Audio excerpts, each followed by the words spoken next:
Bienvenue dans Le Monde selon l'IFRI, un podcast de l'Institut français des relations internationales. Je suis Marc Ecker, directeur adjoint de l'IFRI et rédacteur en chef de la revue Politique étrangère. L'objectif de ce podcast est de vous donner un aperçu de la richesse de la production de l'IFRI et de transmettre des clés de compréhension du monde dans lequel nous vivons. Pour cet épisode, j'ai le plaisir de recevoir Laurence Nardon et Lorik Henneton. Laurence Nardon est responsable du programme Amérique de l'IFRI. Elle publie régulièrement sur le site internet de l'IFRI des chroniques américaines qui permettent de prendre le pouls des États-Unis à l'heure de Donald Trump. Quant à Lorik Henneton, il est maître de conférences à l'université de Versailles-Saint-Quentin en Yvelines. Il a publié il y a un an, dans un numéro de la revue Politique étrangère consacré au populisme, un article intitulé « Les institutions américaines et l'hypothèse Trump 2, la tentation autoritaire ». Bonjour à tous les deux et merci d'avoir accepté de venir à ce micro. Bonjour. Merci. Commençons avec vous, Lorik. D'où vient cette tentation autoritaire de Donald Trump que vous évoquiez dans Politique étrangère ? Déjà, je pense qu'il faut distinguer l'offre et la demande qui sont complémentaires. Il y a un Trump autoritaire, mais il y a avant Trump, il y a une opinion publique qui a, pas seulement chez les républicains, mais beaucoup chez les républicains, une forme de tentation autoritaire. Et ça vient d'une façon d'entrevoir le monde et d'entrevoir les États-Unis qui est profondément décliniste. L'élection de 2016, déjà, avait été vue comme l'élection de la dernière chance. Il fallait absolument quelque chose de surnaturel d'une certaine manière. C'est pour ça aussi que autant de non-politiques étaient assez hauts dans les sondages de la primaire en 2015. Et donc Trump n'est pas là par hasard d'une certaine manière. Il y a une forme de ras-le-bol avec le politique et il y a une forme de ras-le-bol avec la façon de faire. Donc ce qu'on appellera assez rapidement la démocratie. Mais d'une certaine manière, au niveau conjoncturel, une partie de l'opinion pense que la situation des États-Unis est tellement mauvaise qu'il faut quelque chose qui rende sa grandeur à l'Amérique. C'est le slogan de Donald Trump, quitte à casser les règles, casser les codes, enfreindre ce que l'on fait normalement. Et donc, le côté « un président ne devrait pas dire ça », c'est le contraire de ce qu'ils veulent. La situation est tellement mauvaise qu'on peut se permettre d'enfreindre pour rétablir l'ordre. Et donc, il y a une tentation autoritaire au niveau de la demande, et Trump arrive là et apporte l'offre. Et cette offre, c'est celle d'un milliardaire narcissique à qui on ne peut rien refuser d'une certaine manière, et donc qui pense de manière un peu simpliste qu'on peut faire comme on pense ne pas pouvoir faire quand on est un politique normal, mais que lui, il apporte, le business, le bon sens, et que si ça ne marche pas depuis un demi-siècle avec les politiques normaux, c'est peut-être parce qu'il faut faire autrement. Et il y a pas mal d'exemples où on voit qu'il veut faire le contraire de ce qui a été fait depuis des décennies. Est-ce qu'il y a des racines théoriques à cela ? Peut-être pour Laurence, parce que Laurence, vous aviez écrit une chronique américaine sur les différentes idéologies qui cohabitent au sein de l'administration Trump, des nationalistes conservateurs aux tech libertariens. Est-ce que la tentation autoritaire que vient d'évoquer Lorik se nourrit de ces idéologies ? Oui, parce qu'elle correspond à des visions idéologiques différentes, des courants idéologiques différents qui, en effet, ont tous envie aujourd'hui de renverser la table de la démocratie aux États-Unis. Alors, le premier mouvement, c'est ceux qu'on appelle les nationalistes conservateurs. C'est un mouvement très populiste qui était déjà là en 2016 et qui a vraiment fait l'élection de Trump à ce moment-là. Avec eux, je range la droite chrétienne ultra-réactionnaire, droite religieuse, on peut dire même plus largement, ultra-réactionnaire. Et donc là, pour le coup, c'est un mouvement populiste qui pense que un leader qui vient d'être élu a une légitimité totale, qu'il tient du peuple directement par l'élection et qui lui permet donc de ne pas tenir compte des autres pouvoirs. On est exactement chez Mussolini dans les années 1920, c'est-à-dire que comme Trump vient d'être élu et que donc il a la souveraineté populaire maximale, il peut ne pas tenir compte du Congrès, ne pas tenir compte du système judiciaire, le cas échéant, ne pas tenir compte des médias, de l'opinion, de la société civile, etc. Donc ce mouvement-là est à nouveau là dans l'élection de 2024, mais s'y ajoute cette fois-ci un courant qui n'était pas là en 2016, c'est celui qu'on appelle le courant idéologique des tech libertariens. Donc une école libertarienne, il y en a plusieurs, mais venue en l'occurrence de la tech californienne. Donc ce sont des gens qui sont on dirait en Europe, des anarchistes capitalistes, c'est-à-dire qu'ils ne sont pas comme Proudhon à dire que la propriété c'est le vol. Ils ne veulent pas d'État, ils sont libertariens et anarchistes, mais eux, ils aiment bien la propriété privée, le profit, l'entrepreneuriat. Ils veulent juste qu'on dérégule et qu'on supprime les impôts.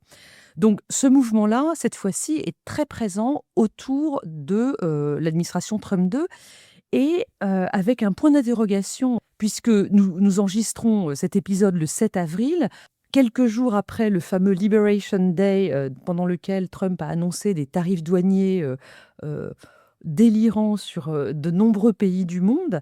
Et ce qui est vraiment intéressant cette fois-ci, c'est que ces tarifs douaniers, ce protectionnisme, il est tout à fait raccord avec l'idéologie des nationalistes conservateurs et populistes, mais on voit bien qu'il ne va pas du tout dans le sens des libertariens qui, eux, veulent ouvrir les frontières, déréguler à fond.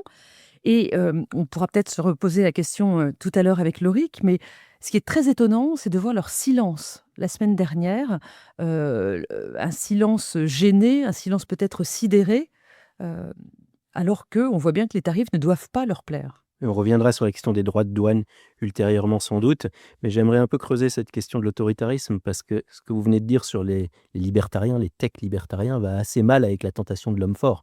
En général, c'est pas ce que recherchent les libertariens. En revanche, ils veulent peut-être un nouvel homme, un nouvel humain augmenté, mais l'autoritarisme, on le voit moins dans cette mouvance-là que chez les nationalistes conservateurs. Lauric, vous voulez compléter ? Il y a un point qui est très différent entre Trump 1 et Trump 2, c'est ce qu'on voit quand les politiques sont installés durablement au pouvoir. On a vu ça, par exemple, avec Margaret Thatcher, par exemple, dans les années 80. Au bout d'un moment, ils perdent pied. On a vu ça avec Angela Merkel, par exemple, dans un style beaucoup plus compassé, on va dire. Mais il y a un moment où ils sont entourés uniquement de loyalistes et ils ont l'impression qu'ils sont totalement irrésistibles. On voit ça très bien avec Margaret Thatcher en 87, après 87, ou après ça devient, je ne vais pas dire n'importe quoi, mais il y a une forme de glissement vers des choses qui sont plus difficiles à comprendre. Et avec Trump, la réélection de 2024, notamment avec la majorité de l'électorat, ce qui n'était pas le cas en 2016, lui donne une espèce de sentiment de toute puissance qui, chez un narcissique, est assez dangereux, et surtout que cette fois-ci, il s'est entouré uniquement de gens qui sont ultra loyalistes et donc qui ne font que lui donner raison. Et donc, il est dans une sorte de bulle cognitive où ses instincts les plus débridés par rapport à l'occasion manquée de son premier mandat sont à 100%, à 200%. Et là, on est dans quelque chose qui est assez inquiétant parce que c'est difficile d'avoir des voix de l'extérieur qui pourraient lui ouvrir les yeux, par exemple, sur la nécessité d'un rétropédalage, par exemple. Et du coup, c'est quand même effectivement très nouveau de voir Trump qui prend des décisions, je parle toujours des tarifs là, parce que c'est vraiment incroyable, qui prend des décisions qui vont à l'encontre des intérêts de beaucoup de ses très proches conseillers, les grands milliardaires autour de lui, ses donateurs, vont souffrir dans leur business, dans leurs intérêts personnels et professionnels de ces tarifs. Et pourtant, jusqu'à présent, ils n'ont pas dit grand-chose. Donc, je pense qu'il y a un phénomène de cour autour de Trump et personne n'ose... je pense qu'aussi, enfin, je dis phénomène de cour, on pourrait presque dire... Je suis absolument d'accord sur le phénomène de cour, oui. Et presque, j'irais même plus loin, un phénomène d'emprise psychologique qui fait que les gens sont trop impressionnés par ce personnage. Il est vrai, totalement exceptionnel, vraiment, qui est Donald Trump, et donc n'ose pas dire ce qu'il pense. Alors, il y a une forme d'emprise admiration, il y a une emprise terreur, parce qu'on voit de plus en plus de juges et de politiques locaux notamment des secrétaires d'État dans les États, faire l'objet de menaces de mort, déjà, d'une part. Et puis de l'autre côté, il y a tous les élus qui ne veulent pas se retrouver confrontés à une primaire avec quelqu'un qui soit beaucoup plus à droite qu'eux.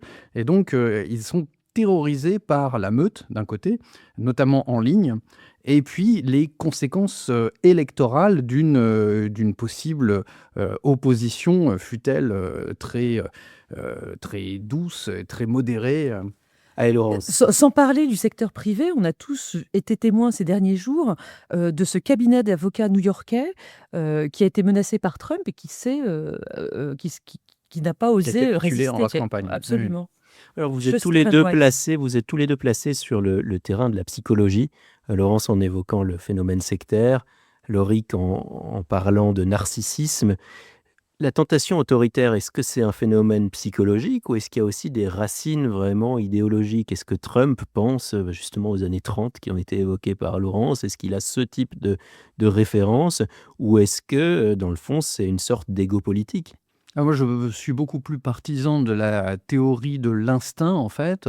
Il est persuadé, il a un certain nombre d'idées, mais qui tiennent plus de l'instinct que de l'idée culture, en fait. C'est pas quelqu'un qui est construit sur des lectures ou ce genre de construction intellectuelle.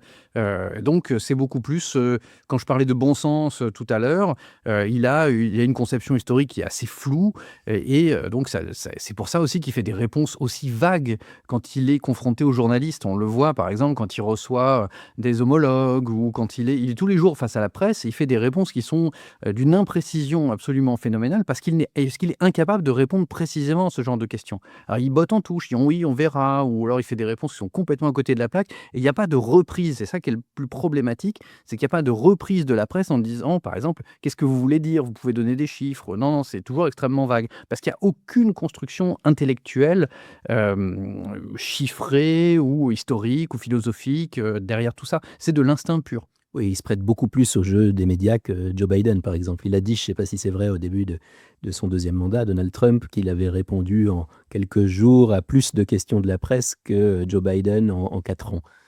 Mais pas forcément en disant grand-chose. C'est-à-dire qu'il parle beaucoup, mais pas forcément pour exprimer beaucoup.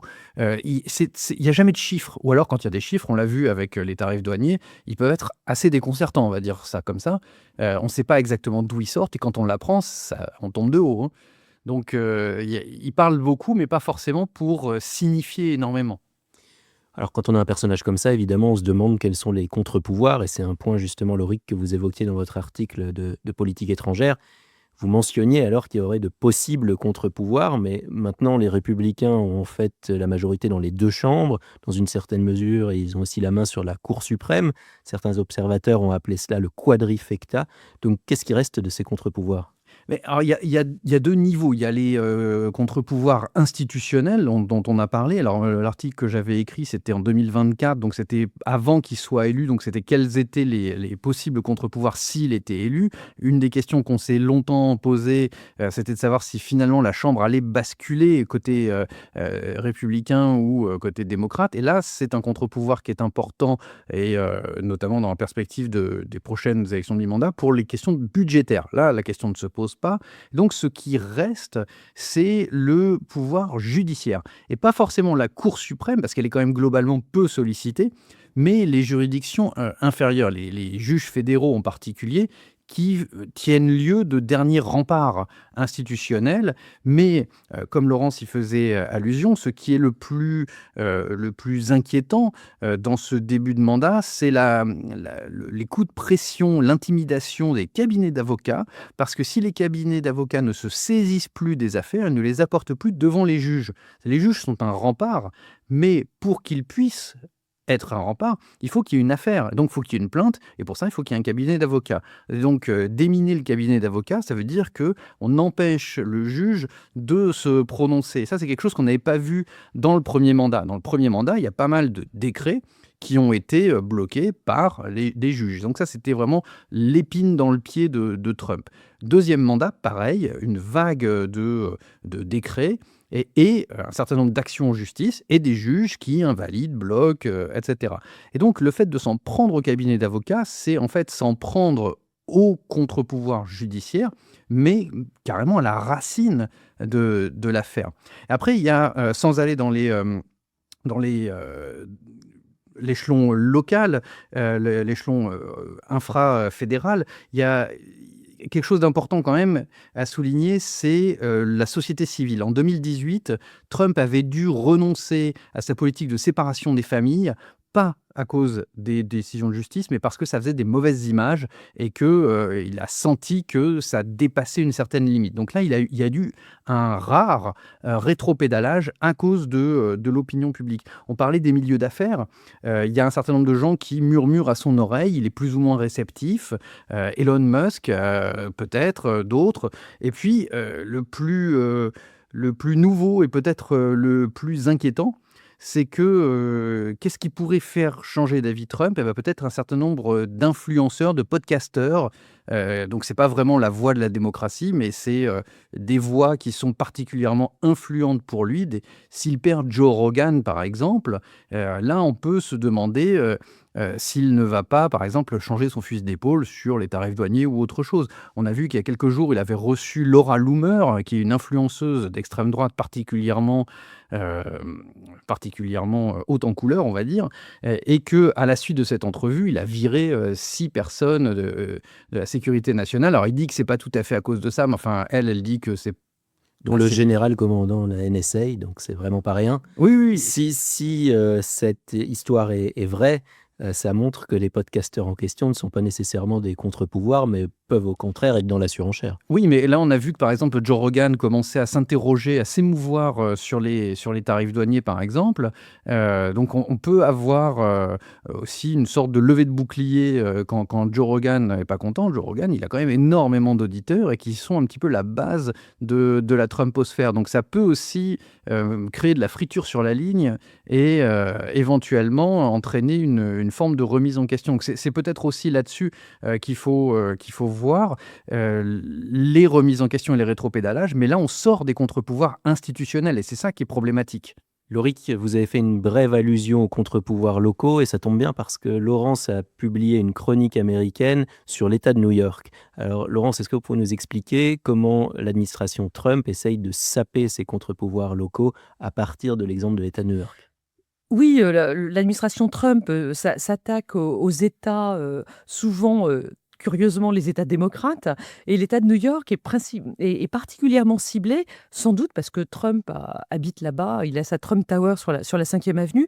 Bon, en l'occurrence, et avec une base légale pas forcément très solide, Trump a mandaté son secrétaire au transport pour remettre en cause le plan de circulation qui vient d'être mis en place le 1er janvier par la gouverneure de New York dans Manhattan, un plan qui met une taxe pour limiter la circulation automobile dans Manhattan. Et la deuxième chose, c'est que Trump a fait cesser les attaques juridiques, hein, les recours juridiques contre le maire de New York, Eric Adams, qui est accusé, avec une certaine réalité des faits, d'être extrêmement corrompu. Et comme Eric Adams a montré patte blanche au président Trump, alors même qu'il est démocrate, hein, sur les questions d'immigration, en disant qu'il était prêt à coopérer avec l'État fédéral sur les questions d'immigration à New York, eh bien, Trump a vu en lui un allié local et donc a demandé au département de la justice, cette fois-ci, de faire cesser les poursuites contre Eric Adams, ce qui est vraiment tout à fait douteux d'un point de vue constitutionnel. Mais si on regarde ces attaques, on voit bien qu'une fois de plus, ce sont les cours qui vont avoir à donner raison ou non au président. Et Lauric parlait tout à l'heure du cas des cabinets d'avocats qui pourraient, pour beaucoup d'entre eux, avoir peur de venir porter ces recours contre l'administration Trump. Donc ça, c'est au tout début de la chaîne. Mais j'ai envie de dire qu'il y a un autre risque à l'autre bout de la chaîne, une fois que le recours est tombé, en imaginant que ça monte à la Cour suprême et que la Cour suprême donne tort à l'administration Trump. Le grand risque auquel nous sommes confrontés, enfin les Américains sont confrontés aujourd'hui, c'est que à la suite d'une décision de la plus haute juridiction du pays, Cour suprême, qui donnerait tort à l'administration, on peut tout à fait imaginer, c'est vraiment de la politique fiction, mais qui pourrait se produire dans les mois qui viennent, que la présidence, l'administration décide tout simplement de ne pas obéir à la décision de justice, puisque, comme on le sait, enfin comme dans toutes les démocraties avec des séparations des pouvoirs, les juges n'ont pas de police, n'ont pas d'armée pour faire appliquer leurs décisions. Il faut que ce soit l'exécutif qui le fasse. Or, l'exécutif pourrait refuser de le faire, ignorer la décision de justice, et là, on serait très clairement dans la crise constitutionnelle. et dans la fin de l'état de droit, très probablement. On a eu l'exemple de New York, Laurie, que vous voulez peut-être évoquer celui de la Californie, puisqu'on se souvient que au moment du premier mandat de Donald Trump, la Californie avait tenté de résister sur les questions environnementales. Oui, parce que la Californie, c'est quand même 40 millions d'habitants. C'est un pays d'Europe moyen. Et surtout, sur les questions environnementales, il y avait un homme, le gouverneur de Californie à l'époque, Jerry Brown, qui était là depuis un moment. Il a eu une carrière déjà dans les années 70. Donc, il n'était pas né de la dernière pluie. Et lui, il voulait se poser en premier opposant à Trump sur les questions environnementales, sachant que sur les rejets des voitures, il est suivi par une quinzaine d'États. Donc, ça fait tout un tiers à peu près de la production américaine de voitures qui est derrière la Californie, l'exemple californien. Et donc, Trump voyait ça comme une forme de contre-pouvoir et de bras d'honneur un petit peu à sa politique.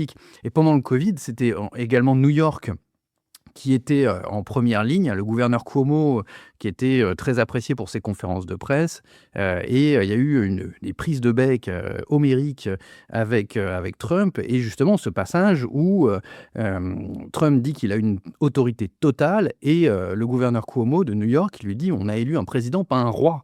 Et donc ça, c'est un moment où on voit vraiment l'opposition de style et l'opposition de conception du pouvoir fondamental de Trump, qui pense qu'il est le roi des États-Unis. Est-ce qu'on voit déjà là, dans Trump 2 une reprise en main en Californie ? Alors pour l'instant, il y a des messages un petit peu compliqués parce qu'il y a eu ces fameux incendies au tout début de l'année 2025, et donc un gouverneur de Californie qui a besoin des fonds fédéraux et donc qui a aussi mis un petit peu le genou à terre pour obtenir ces fonds fédéraux. Au départ, Trump, en gros, rigolait bien, et puis finalement, il y allait, il s'est rendu compte que voilà, ils allaient trouver un terrain d'entente. Et donc, le gouverneur de Californie, Gavin Newsom, a dû mettre un petit peu d'eau dans son vin pour obtenir les fonds fédéraux pour sortir la Californie de sa situation. Venons-en, si vous le voulez bien, à la politique étrangère, qui est quand même le métier de l'IFRI. Au regard des premiers mois de l'administration Trump 2, quels sont selon vous les premiers axes de la politique étrangère américaine, Laurence ?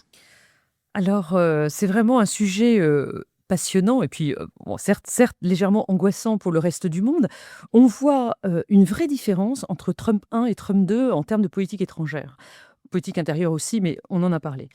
On était, pendant le premier mandat de Trump, dans une Amérique qui pratiquait un nationalisme de repli, c'est le terme qu'on avait employé à l'époque, c'est-à-dire America First, et ne nous occupons plus du monde extérieur. Et on avait vu d'ailleurs un Trump préparant le retrait américain d'Afghanistan, même si c'est Biden qui l'a effectué par la suite.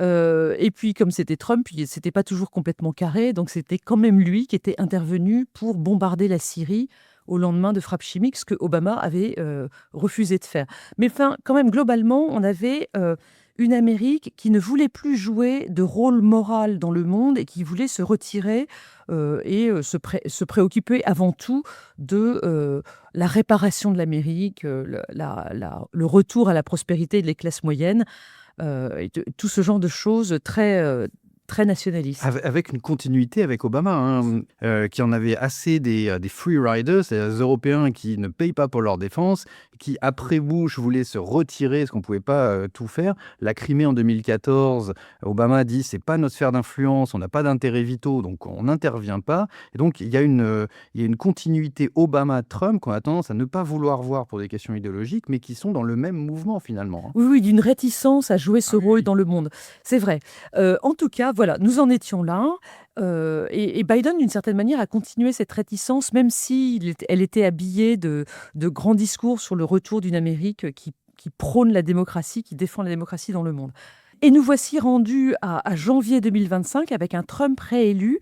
Et le 7 janvier, lors de cette conférence de presse qu'il donne à Mar-a-Lago, on comprend tout à coup que la politique étrangère de Trump 2 va être très différente de la politique Trump 1, puisque ça va être une politique, on doit le dire, totalement impérialiste, avec une volonté, alors on va voir ce que ça donne, mais une volonté affirmée de conquête territoriale. Le 7 janvier, à Mar-a-Lago, il n'est pas encore investi, mais il est président élu. Il nous parle de manière clair de sa volonté d'acheter le Groenland, d'annexer le Canada et de reprendre le contrôle du canal de Panama. Alors, je ne sais pas si on devait être surpris, puisque tout ceci était déjà mentionné auparavant, mais peut-être que nous avions tous été, moi la première, dans un certain déni. Nous sommes cependant aujourd'hui clairement face à une Amérique qui se veut prédatrice, et qui en plus, alors ça c'était la deuxième surprise du reste du monde, une Amérique trumpiste qui renoue officiellement avec la Russie de Poutine et qui laisse tomber les Européens. Alors, l'Ukraine, évidemment, on se souvient de cette rencontre lunaire et tellement épouvantable avec Zelensky dans le bureau ovale, et qui critique ouvertement les Européens, l'Europe libérale, les Européens de l'Europe de l'Ouest, par la voix de J.D. Vance dans cette conférence à Munich. Je pense qu'on a du mal à évaluer encore l'importance de ce retournement et peut-être la durée, parce que qu'est-ce qui se passe en 2028 ? L'impression que donne là, cette deuxième administration, c'est que les alliances ne comptent plus et dans le fond, on va vers une Amérique plus isolée, alors qui n'est pas isolationniste, effectivement, puisqu'elle est unilatéraliste et a des visées, semblerait-il, expansionnistes. Mais quand même, on a l'impression que les amis, les alliés n'en sont plus. Mais c'était déjà le cas lors de la première administration. Mais là, il y a un côté beaucoup plus actif sur le reste du monde, beaucoup plus agressif sur le reste du monde. Ce que j'ai remarqué, moi, c'était particulièrement manifeste, sans jeu de mots, dans son discours d'investiture. C'était un discours du 19e. Moi, j'enseigne l'histoire américaine, donc tous les discours sur la destinée manifeste et ce genre de choses, c'était clairement un discours du 19e avec de l'impérialisme, mais aussi quelque chose de très pré-wilsonien, c'est-à-dire que on n'est plus du tout lié par un jeu d'alliances, notamment lié à la protection de la démocratie, des droits de l'homme et de ce genre de structure, en fait, qui, en gros, façonne le monde et les relations internationales depuis la Première Guerre mondiale et surtout depuis la Deuxième Guerre mondiale. On avait l'impression qu'on était revenu en 1900 sous un autre Roosevelt, mais Theodore Roosevelt, où c'est la loi du plus fort et on se découpe le monde un petit peu comme quand on s'est découpé l'Afrique entre puissances coloniales dans les années 1880, et que tout ce qui s'était passé depuis la Deuxième Guerre mondiale en particulier n'avait plus raison d'être, en fait. Il y a beaucoup de commentateurs qui ont fait référence à la doctrine Monroe. Est-ce que c'est une référence aussi pour Trump lui-même ? Ou c'est plus des commentateurs qui essayent de rationaliser cela ? En fait, lui, c'est un admirateur de William McKinley, le président qui a été assassiné en 1901 et à qui Theodore Roosevelt a fait suite. Mais c'est pas un féru d'histoire, en fait. Donc c'est très flou dans sa tête. La doctrine Monroe, c'est plutôt une doctrine de non-intervention des Européens dans les affaires américaines. C'est pas de l'isolationnisme. Et après, le corollaire de la doctrine Monroe, c'est on est le gendarme du monde et donc c'est nous qui allons faire la police en Amérique centrale, en Amérique du Sud. Et c'est l'idée de sphère d'influence quand même. Oui, mais là, l'idée principale de Trump, c'est pas forcément de sphère d'influence, mais c'est qu'on va intervenir où on veut, quand on veut, comme on veut, et on va faire des deals parce qu'on peut. Et c'est ça aussi, c'est parce qu'on peut, on peut se le permettre, donc on peut laisser faire ici, on peut faire là, on peut faire avec Poutine parce qu'on a envie. Donc le business le plus cynique prend la place de considérations plus morales, éthiques, qui n'ont absolument plus lieu d'être. Laurence, vous vouliez ajouter quelque chose ? Oui, si on joue à essayer de reconstituer les influences historiques de Trump, même s'il est peut-être pas, il a peut-être pas fait des thèses sur chacun des présidents, on est passé d'un président Trump 1 dont la référence était Andrew Jackson, donc ce président populiste des années 1830, assez brutal, assez jacksonien, d'ailleurs c'est son nom, à une référence qui, comme le disait Loric, McKinley, le président qui fait de l'impérialisme à l'américaine dans les années 1890. C'est lui qui, dans l'année 1898, est au pouvoir lorsque les États-Unis acquièrent Hawaï, les Philippines, Porto Rico, Cuba, donc une sorte de projection de puissance à l'extérieur du continent nord-américain. Et McKinley a aussi été réévoqué dans les derniers jours au sujet justement des droits de douane, puisqu'il a changé. C'est peut-être l'occasion de reparler des droits de douane. Loric ? Oui, effectivement, oui. Donc, il en parle au sujet de la destinée, du retour de la destinée manifeste des États-Unis, donc une forme d'impérialisme territorial, mais également des droits de douane, puisque c'est une des références de Trump en la matière, même si c'est pas forcément, là encore, très construit, parce que McKinley est président d'une crise économique, en fait. Il y a une crise économique majeure en 1893, il est élu en 96, il prend pouvoir en 97, et les États-Unis sont dans une crise économique depuis 3-4 ans, ne s'en sortent pas. Et donc l'idée de McKinley, c'est de s'en sortir par les tarifs douaniers. Évidemment, on est dans un monde d'avant 1929, donc on ne sait pas encore, puis les États-Unis ne sont pas encore une grande puissance comme elles sont devenues, donc c'est encore une économie en construction, en consolidation, et donc il n'y a absolument rien de comparable avec le monde extrêmement imbriqué d'aujourd'hui. On voit les ravages que c'est en train de créer sur les bourses mondiales. Alors on ne sait pas si ça va être durable ou pas, mais pour l'instant on est plutôt dans la panique que dans une forme de résolution des problèmes, on va dire. Pour terminer, tournons-nous vers l'avenir. Quelles sont les prochaines échéances à surveiller et que pourrait-il se passer d'ici là? Je pense par exemple au sommet de l'OTAN en juin 2025 ou aux élections de mi-mandat de novembre 2026, mais peut-être avez-vous en tête d'autres échéances moins lointaines. Laurence? Alors j'en ai une qui est que le président Trump, dans l'année qui vient, va tenter de faire passer sa réforme fiscale. Il a passé une réforme fiscale pendant son premier mandat en décembre 2017 qui a mis bien sur le devant de la scène quelques mesures pour les classes moyennes, mais qui a surtout baissé les impôts pour les individus les plus riches et les grandes entreprises. Toutes ces mesures s'arrêtaient en 2025, donc il faut maintenant refaire une loi fiscale. Et donc il veut le faire et sur les mêmes bases que celles de 2017.